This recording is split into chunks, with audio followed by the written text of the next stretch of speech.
Hi, it's John. Today I'd like to talk to you about alcohol and the truth about spirits, negative energies, entities, and even demons. So let's get started. So first of all, a disclaimer is that I do believe in a free will universe, and if people want to drink alcohol or consume any kinds of drugs, just like I have done in the past, or whatever they want to do is completely their free will choice. And so what I've learned over my journey over the last 4 years, coming up for 5 years, as I've been on my spiritual awakening and developing my psychic gifts as well, what I've learned is that I gave up alcohol quite early in my journey. I've been drinking I felt like almost all my life for decades, and then when I went through my awakening, I stopped drinking, and I started to realize that there was the effects on me. And so first of all, my experiences have been with alcohol, things like going out on a Friday or Saturday night with friends, and the more I drank alcohol, the more it would I thought the alcohol would change my behavior. And I often felt like there was parts of me that had never been shared before that were being shared. And so something common I hear is that, alcohol, the conception or the perception that alcohol allows us to speak our truth. And what I found for me is that it wasn't really my truth that I was speaking. Yes, sometimes the alcohol would help me express some of the more negative feelings I might feel towards the world, the universe, or my reality. But in actual fact, I was really opening myself up to uh, energies, to entities that really wanted to kind of provoke me into saying things that would upset other people, so that I would also receive this feeling of being upset, that I would, by triggering others, trigger myself and allow negative energies and entities to feed on me. And it's not a coincidence, I don't believe in coincidences, that we call them spirits, right? So we drink spirits. And it's definitely, for me, is um, when I drink alcohol, it feels like I'm opening myself up. So I'm saying in this free will universe, I'm saying, hey, I'm an open door. If you want to, um, back then when I would drink alcohol, I just want to be careful with my words, that if I was drinking alcohol, that it was like I was opening myself up to negative energies and entities. And it it's our free will universe. So if we decide to do this, then we're opening a door. And just to be clear right now, I did not open that door. I only allow energies and entities with my permission, highest good love and compassion, to see me or access me or to any way interact with me. And when I interact with others drinking, I do notice more similar traits that I would see in myself.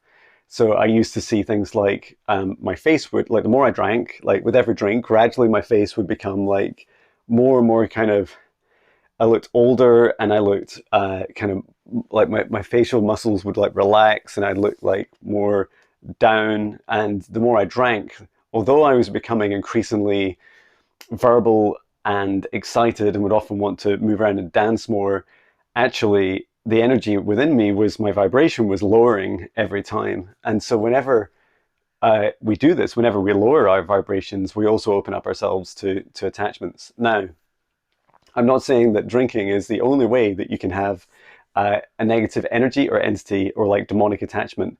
I feel that's a 24/7 reality for all of us.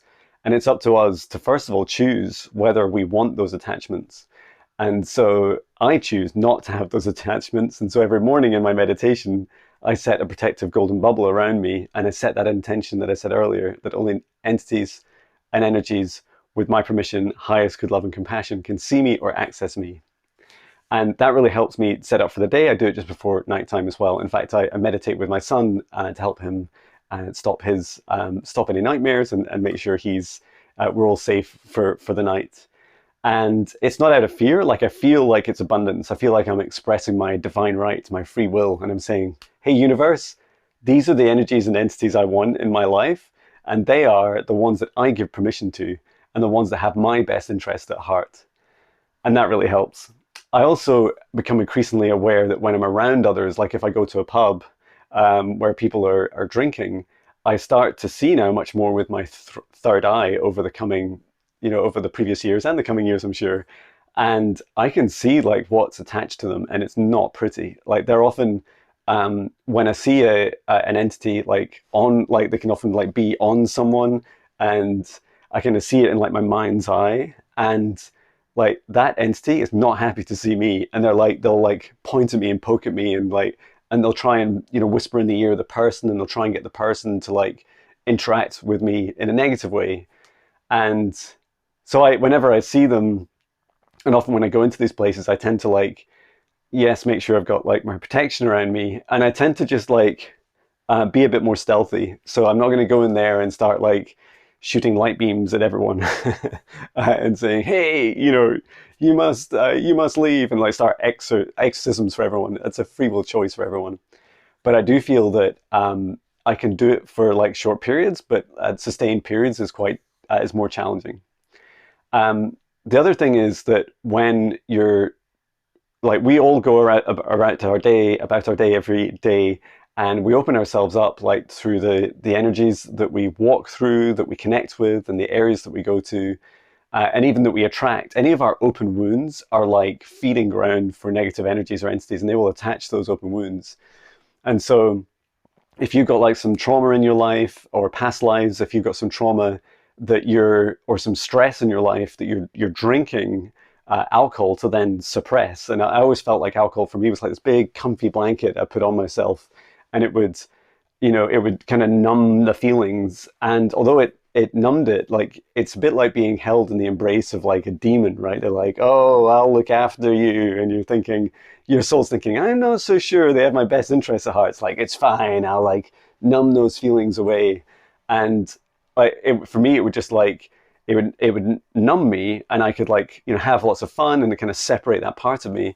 But what was happening was that this demon, or energies or entities that don't have your best interests at heart, are like feeding off that energy, and they'll trigger you and provoke you into creating the fear, to opening your wound further. They'll poke that wound. So if you had like childhood trauma, like they'll keep wanting to bring it back to you, so that you'll drink more, so that you'll go in this kind of vicious cycle of like feeding them through your wounds, through your suffering. And the way to break that cycle, of course, is to first of all be conscious of it. Like, it's a real thing. It happens. And I help many clients. I've done over 100 sessions with clients, helping them remove attachments. And a big thing in that protection is stating your free will and saying, you are a sovereign soul. You do not need to have attachments. You can tell them to leave immediately. And you can also do your own, meditation and protection. And you can also make sure that when you're out and about in the real world, that you tell them, you state your free will. And I also feel that when we do have attachments, you'll start to sense like, sometimes you'll sense like thoughts and feelings that aren't yours, or you're wondering why you're being provoked about something. So let's say you're really happy in your job, and for some reason you're like, really, why am I worried about Monday? And you're like, you're getting that Monday fear, and you're like, what's coming through at that time? And so like, just check in, like, where's that feeling in your body? How does that feel? It could be an attachment, and what happens is it's like saying, hey, I think you're wounded about your work stress. Get stressed so I can feed off your stress. And so start trying to like influence your emotions. And so you can just say, no, actually, I really enjoy my work, and I really enjoy my work. And so, and you can like just face that attachment and say, I do not give you permission. These are not my thoughts and feelings. Yes, sometimes I get stressed at work, but this is not my thought and feeling right now. And tell it to leave immediately. And we're coming up on time. If you have persistent problems, you can definitely follow my free meditations on YouTube, and they'll help you set up protection. And you can also book me in for a session if you want any assistance or just advice. Feel free to reach out to me. So sending my love from Scotland. Love you.